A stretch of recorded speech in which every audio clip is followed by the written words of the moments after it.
It's strange revisiting this, honestly. Life moved on, as it does, and for a long time the whole thing just settled. I have a different job now, a different routine, and rarely think about those late nights at the office. But a friend mentioned something the other day that brought it all back, and I realized I'd never actually said the story out loud, never written it down. So, here I am. The fluorescent hum felt different on the drive home. It wasn't louder, just thicker. I chalked it up to being tired. I've had long days lately. I took the scenic route, past the business park. It's usually empty this late, but there was a van parked near the loading dock of the old Hemlock building. It was white and unmarked, and kind of beat up, actually. Someone was inside. I could see a silhouette against the dim security lights. I figured they were waiting for a late shipment or something. I felt bad for them. Honestly, Hemlock has been mostly vacant since Stellar Tech moved their headquarters downtown. Then I saw him. He was standing on the loading dock, looking directly at me.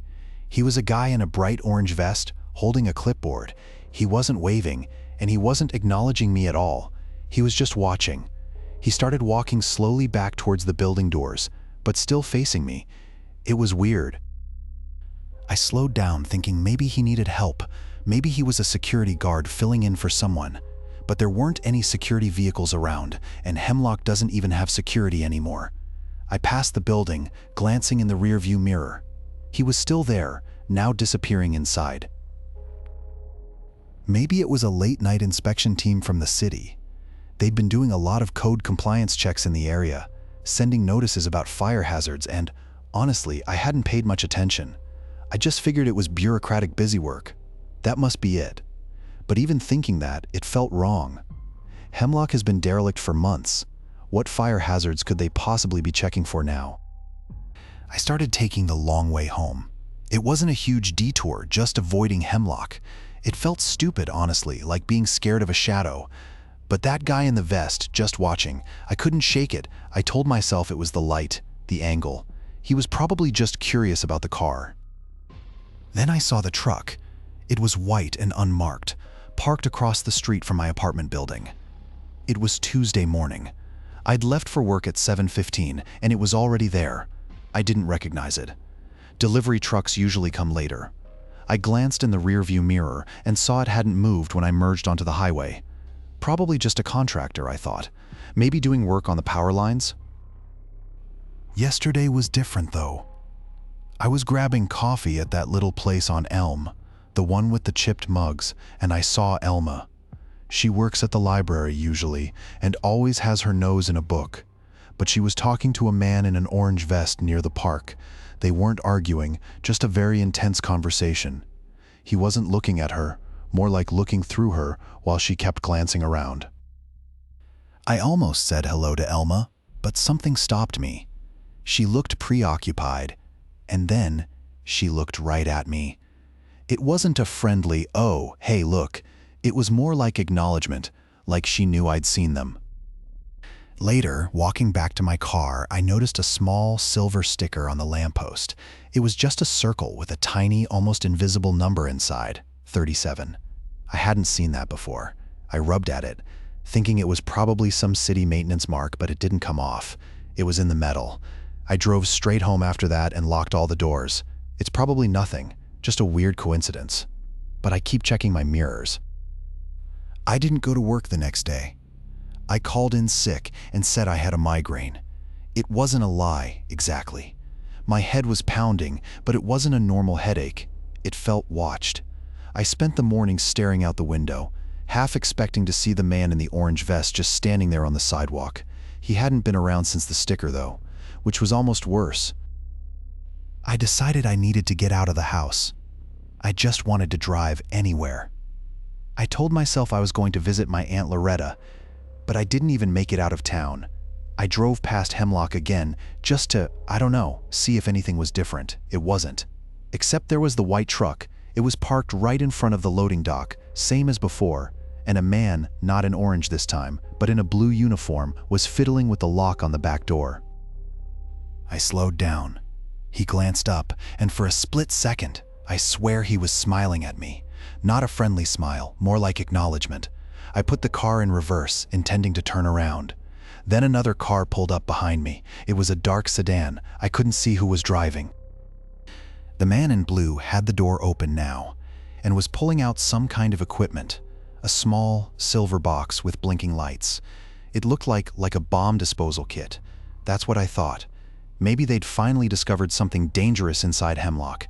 Maybe that's why everyone was here. I floored it. I reversed fast, bumped into the curb, but kept going. I didn't look back. I just drove. I didn't call Loretta. I drove straight home and didn't stop until I was inside, with all the doors locked and the curtains drawn. I checked the mirrors, but the sedan wasn't behind me. Not anymore, but on the driver's side mirror, stuck right on the frame, was another one of those stickers, 37. I didn't sleep. Not really, just dozed. Every creak of the house, every car that went by, I was awake.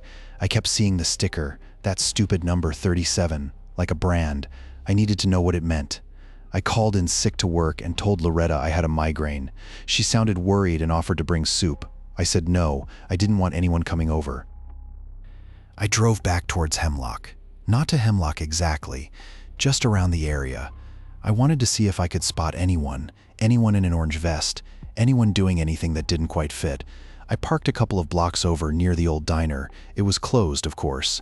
Then I remembered the library. I hadn't been in weeks.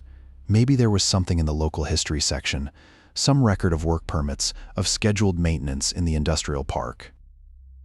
The librarian, Stella, was surprised to see me. She asked if I was working on a project. I mumbled something about genealogy, then headed to the archives. I found old planning documents, zoning maps, nothing about Hemlock.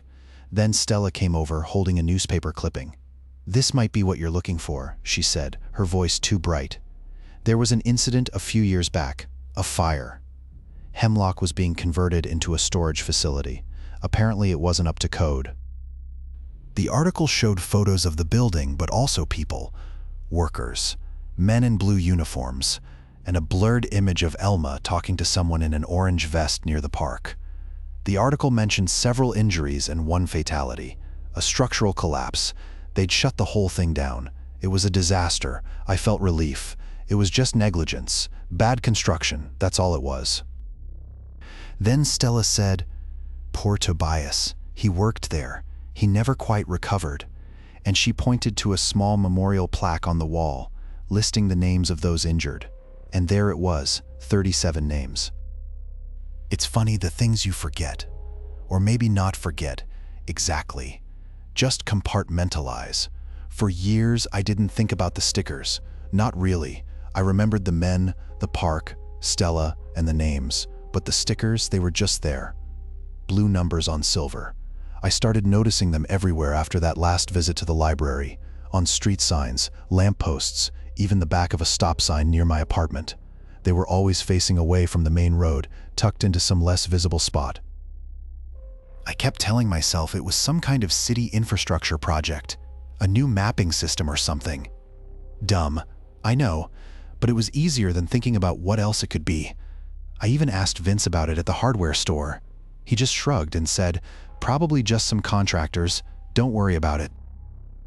Then I saw one on my car, a small silver 23 stuck to the driver's side mirror. That's when the feeling really settled in.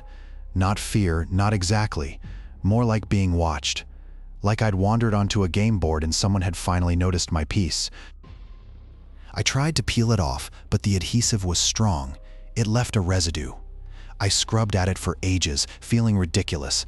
I started avoiding certain streets, taking longer routes to work. It felt silly, paranoia. But I couldn't shake the feeling that they knew I'd seen it. I still check the rearview mirror, you know? Every single time I get in the car, just a quick glance, not looking for anything, just checking. And sometimes when I'm waiting at a light, I see one, a flash of silver, another number, and I wonder who's counting.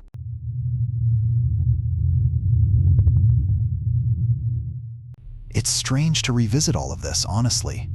Life settled back into a routine pretty quickly after, and for a long time I thought that was that, just a bad month. But recently, sorting through old boxes, I found a few things that nudged it all back to the surface. It felt unfinished, I guess, and maybe putting it into words is the only way to finally close the chapter. I should probably start at the beginning with the trailer. The mornings were the best, still cool even in August. I'd walk the perimeter of the property just to check the fence line and make sure nothing had fallen. It wasn't a big place, maybe 5 acres, mostly woods. Enough to feel separate. I was doing that, checking near the back where it bordered the state land, when I saw her again, Luz, I think her name was. She was standing by the tree line, just watching. She wasn't looking at anything exactly, just scanning. And when I got closer, she smiled. That same wide, bright smile. "Enjoying the quiet, are you?" she asked. It wasn't a question, not really, more like a statement with a question mark tacked on. I said I was, and she nodded, then said, "It's good to have space after everything." And that's when it happened. My breath just caught. Because how could she know? I hadn't told anyone here about any of it. Not Yates, not Selma at the general store. No one. I'd specifically kept it to myself. I managed a week. "Excuse me?" She tilted her head. That smile never wavering. The city. The noise.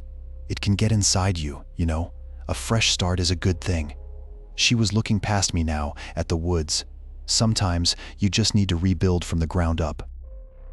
I think I just stood there, mouth open. It was local gossip. Maybe someone in town talked, but about that it felt too specific, too personal. I figured maybe somehow Ruben had mentioned something. He'd been the one to help me move a lot of the heavier stuff, but he didn't know the details. He couldn't. It wasn't his place. "I should get going," I said, turning to walk back towards the trailer. "Of course," Luz said, her voice following me. "Take your time. Don't rush the healing." I didn't look back. I hurried. And I started checking the locks a lot more often. I started taking the long way around the property when I walked the dog. Just adding a loop, going out to the back 40, even though Buster hates it back there. Too many sticks, not enough interesting smells. It felt stupid, honestly, but I kept picturing her, Lena, just standing there, by the mailbox, or leaning against one of the utility poles, smiling. I even started leaving for work earlier, thinking maybe she just happened to be around when the school bus dropped off the kids at the end of the road. Maybe she was a substitute teacher or a volunteer at the school. It was a small district. It made some kind of awful sense. I'd adjust my timing, leave before 7, and wouldn't see anyone for a week. Then, last Tuesday, I'd forgotten my lunch, had to turn around, and she was not at the mailbox. She was by the woodshed, splitting wood with an axe. It was unsettling, to say the least. No one splits wood in July, but it wasn't that. It was how she looked at me. Like she'd been expecting me. Like she knew I'd forgotten something. She didn't even stop swinging, just smiled wider. "Forgot something?" she asked, not looking up. "My lunch," I managed. My voice sounded shaky, even to me. She split another log, the sound echoing in the quiet morning. "He didn't like you making tuna salad, did he?" I froze my ex Yates. He hated tuna salad. He'd complained about the smell for years. I hadn't talked about that to anyone, not a soul. And Lena, she didn't ask a question. She just stated it, like it was a fact. I think she must be a private investigator, hired by Yates. He's always been vindictive, always needing to have the last word. It's the only thing that makes sense. A horrible, awful sense, but it's something. I kept replaying the axe thing, the way she just knew about the music box. My grandmother's Yates smashed it after everything. I hadn't even told anyone about it, not even Nessa. It was just gone, a private piece of wreckage. And this woman, Hilda, standing there with an axe, asking about it. I called the sheriff's office again, explained it all, slower this time, tried to sound rational. The deputy, Ruben, sounded tired. He said he'd drive by and keep an eye out. But he also said, and this is what stuck with me, people get fixated, obsessions happen, especially in isolated places. He suggested maybe a grief counselor. Grief. Like I was mourning something other than my life. I was making tea. I was trying to force myself to breathe when I heard the truck. It wasn't a sheriff's truck. It was older and louder. It rattled to a stop right in front of the house. I peeked through the curtains. It was Lou's, from the hardware store. I hadn't spoken to her more than a handful of times, just getting nails, paint thinner. She was carrying a birdhouse. A birdhouse. She walked up to the porch. She set it down carefully and looked directly at the house, at me, and she was smiling. It wasn't a friendly smile. It was knowing. She started hammering, just hammering, building this stupid birdhouse right on my porch. Then she said, without looking up, Yates always did hate blue jays, said they were too loud. I didn't wait for Reuben. I didn't wait to think. I just grabbed my keys and ran for the car. I didn't bother with a bag. I just drove. I drove until I reached Selma's diner, 20 miles down the highway. I needed to be around people. I needed to understand. It's Yates. It has to be. He's somehow orchestrating all of this, using these people. He's always been good at pulling strings, but how? Selma kept bringing me coffee. Bless her. She didn't ask questions, just refilled the mug. I tried to eat a piece of cherry pie, but it tasted like ash. I needed to call the sheriff again. I needed to explain about the birdhouse, about Reuben looking at me like he knew. But what would I even say? That a man seemed to know details about my life he shouldn't. That was Yates' specialty, making me sound insane. The sheriff, Yusuf, was unconvinced. He listened politely enough, but kept saying things like, "People are strange, ma'am, and it could be a coincidence." He ran Reuben's plates. It turns out he was registered to a utility company based out of Pearl Creek, 50 miles north. That was all. Yusuf said Pearl Creek was a small, tight-knit community. He offered to drive out there with me, but I shook my head. I didn't want to lead anyone to my new place. I asked about any reports of strange behavior. Any other women seen around here acting off. He pulled up records, finding nothing. Then, he mentioned Lena. Lena worked at the Pearl Creek Library. He said she was the town genealogist, obsessed with local history, family trees, that sort of thing. She keeps her nose in everyone's business, to be honest, he said with a wry smile. It clicked. Yates was using her. She dug up information, fed it to him, and he'd sent these people, these puppets, to torment me. I gave Yusuf Lena's name and description. He promised to look into it. I felt slightly better. Not safe, just like I was doing something. I paid my bill, thanked Selma, and started driving. Not home, away. But instead of heading south, I turned north, toward Pearl Creek. I needed to see this Lena. I needed to understand how deep this went. I told myself it was about taking control, about ending it. Looking back, I think I just wanted it to make sense. I wanted a face to put to the fear, to yell at, to demand answers from. It was stupid. It's been years. I don't talk about it. Not really. People ask, "How are you?" And I say, "Fine," because what else do you say? How do you explain that you still check the locks 3 times, even though you live in a gated community? That you scan faces in parking lots, not for danger exactly, but for recognition? I never found Yates. Lena clammed up as soon as Yusuf questioned her. She said she barely remembered me. That Pearl Creek just attracts a lot of people interested in their ancestry. Reuben, too, vanished, like smoke. I tried to piece it together, to find some common thread. A business deal gone wrong? A case of mistaken identity?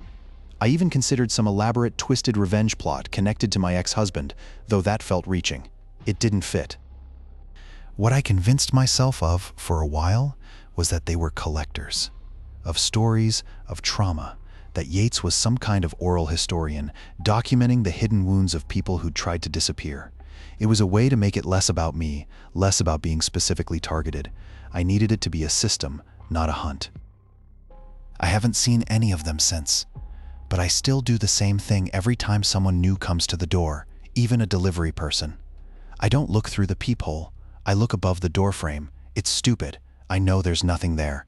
But that's where I saw him the first time, standing on the porch just looking. It's automatic now. I'm standing in the kitchen, making coffee. The doorbell rings, and before I even think, my eyes are drifting up, scanning the wood above the door, just checking.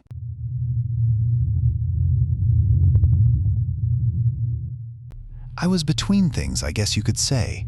Just finished a long stretch of temporary work, driving sales displays between regional stores, the kind of job that keeps you on the road and mostly alone with your thoughts. It wasn't glamorous, but it paid, and after 6 months of that, I was headed back to my apartment, looking forward to a few weeks of doing absolutely nothing.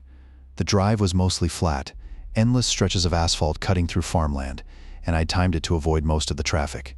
It was quiet, and honestly, I was enjoying the peace. The highway was flat, just endless fields on either side. Corn, mostly. I checked the rear-view mirror again, probably for the 10th time in as many minutes. Nothing. It wasn't that I felt like I was being followed. Exactly. It was just after the diner. Everything felt a little sharper, like I was noticing things I usually wouldn't. I needed gas, which was good. It meant a chance to stop and stretch. There was a station about 20 miles ahead. I'd seen the sign. It was one of those older places, looked like it hadn't been updated since the 1970s. A single pump under a faded canopy and a small garage attached. A guy was out front, leaning against a beat-up pickup. Older. Not Silas, but similar build. Same kind of weathered look. He straightened up as I pulled in and gave a little wave. I waved back. As I was getting out, I noticed he was wearing work gloves, even though he wasn't doing anything. That was odd, I guess. "Need some help?" he asked, voice a little raspy. "Just gas," I said, "and maybe a bathroom break." "Right this way," he said, and walked towards the pump with me. He started fiddling with the gas cap before I even asked. "Haven't seen many folks traveling through here lately. Folks are taking the interstate, I suppose." "Yeah, probably," I said. I was trying to figure out why he was so eager to help. Maybe he was just friendly. Small towns, you know. People are different. He kept looking at my car, though. Not at me, but around and under the car, like he was checking something. "Nice vehicle," he finally said. "Keeping her clean, I see." It wasn't a compliment, exactly. More like an observation, and a little knowing. I drove, just drove. I didn't look back, not that I could see much of anything in the rearview mirror anyway. Flat, flat, flat. Just wheat fields blurring into the horizon. I took the next county road, figuring to loop back towards the highway further down, anything to put distance between me and that gas station, and Silas. That's what the man's name was, Silas. I remembered seeing it stitched onto his shirt pocket when he handed me my change. I shouldn't have stopped. I know that now. It wasn't even a good stop. The bathroom smelled like bleach and something else, metallic, like old tools. I kept expecting him to be inside the bathroom with me. Somehow, it was stupid. I tried to convince myself he was just a lonely guy, running a dying business out in the middle of nowhere. Maybe he just wanted some company. But then I remembered what he said about my tires. Good tread, he'd said. And then quieter, recent. I hadn't changed my tires in over 1 year. I hadn't mentioned them. That's when I started checking my mirrors every few seconds. Then I saw the truck, old dark blue Ford, like a work truck. No markings. It had been behind me for what felt like forever, always keeping that same distance. It wasn't speeding up, it wasn't slowing down. Just there. I thought maybe it was a farmer heading home. Then it turned onto the same county road I did. I sped up, took another turn onto something smaller. Gravel. The truck followed. It mirrored my every move. It wasn't aggressive. It wasn't chasing. It was matching, like a shadow. That's when I started to panic. It wasn't Silas anymore. It was someone else. Someone coordinating with him. Some kind of game. A really sick game. I thought then that maybe it was a state patrol thing, some kind of new highway safety check, coordinated but unmarked. It felt ridiculous even as I thought that, but better than the alternative. I kept going, kicking up dust, trying to find a road, any road that wasn't watched. Then I saw it. A mailbox, old metal and leaning, and a house, small, almost swallowed by cornfields. I pulled in, gravel crunching. I figured I'd ask for directions, maybe use a phone. It was a woman's place, Midge, the mailbox said. She answered the door before I even knocked. Small, wiry, with eyes that didn't miss a thing. I explained about being lost and asked about the blue truck. She didn't react to the truck part. She just gave me a map and showed me a route back towards the highway. Simple enough. Then she started talking about the county, about how folks look out for each other. Too much. It felt rehearsed. "Heard you stopped at Silas's place," she said, handing me the map. It wasn't a question. Good man Silas helps people. Just then, I saw the truck. Not right there, but a glint of blue through the corn stalks. It was positioned perfectly, not blocking the road, not approaching, just there, observing. I felt sick. "Thank you," I said quickly, folding the map. "I should go." As I got back in the car, Midge called out, "Don't take County Road 8. Washout, bad one." County Road 8 was exactly the road the map showed, and it's the only route that would have had me completely out of sight of the cornfields. That's when I really lost it. These people were actively steering me. It wasn't highway patrol. It wasn't random. They wanted me visible. They wanted me to stay on these roads. It started to click. It wasn't about me. It was about the roads, about keeping things moving. I floored it. I took County Road 8. The washout wasn't a washout. It was a carefully placed pile of logs, obviously done overnight.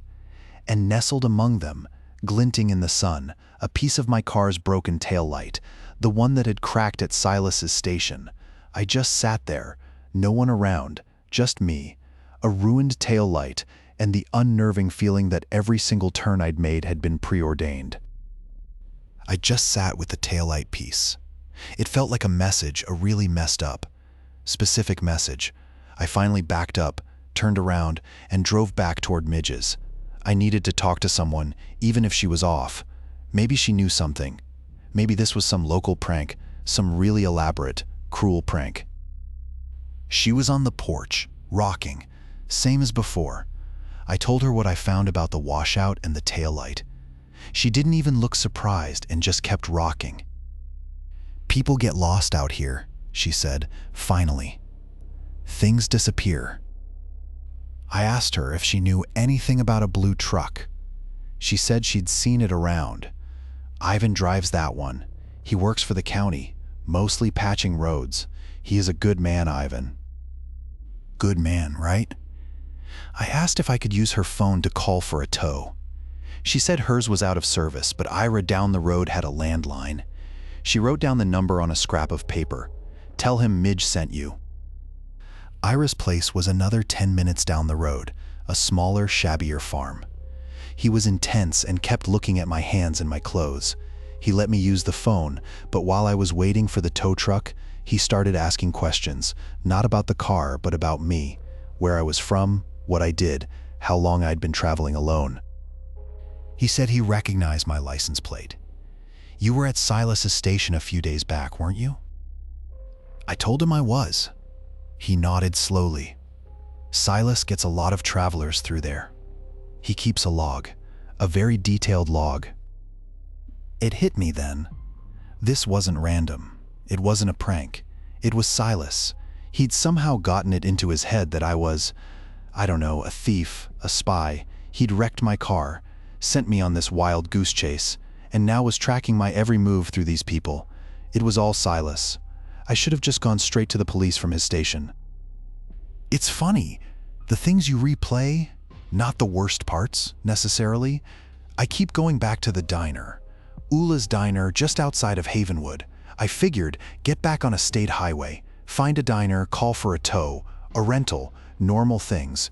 Ula was stout, not unkind, but everything felt measured. She didn't ask where I was coming from, just what I wanted. And when I mentioned Silas, her hand froze midair with a coffee pot, just for a beat. I thought it was a small town. Everyone knows everyone. Maybe Silas had a reputation for being difficult. Maybe Ula just didn't like him. That seemed reasonable. I ate a piece of apple pie. It tasted like cinnamon and something else, something metallic. I didn't think much of it then. Ira, the mechanic, showed up 20 minutes later. He barely looked at the car, just glanced, then named a price for the tow that was 2 times what Silas had quoted. I just wanted to get out of there.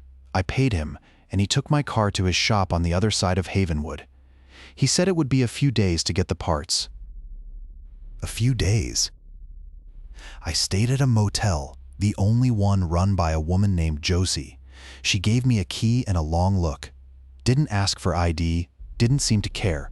I tried calling the police, reporting what I suspected with Silas. They took my information, said they'd look into it. I don't think they did. I started noticing things. The same beat-up Ford pickup everywhere. Always a little distance away, not following exactly, just present. I convinced myself it was a coincidence, a common vehicle in a rural area. I really did. I needed to believe it. Now, if a car idles too long outside my house, even for a second I find myself checking the rearview mirror. Just instinct, just making sure. The streetlight flickers. It always flickers, but for a moment it looked like the headlights of that Ford. I blinked. It's just the light. It always is.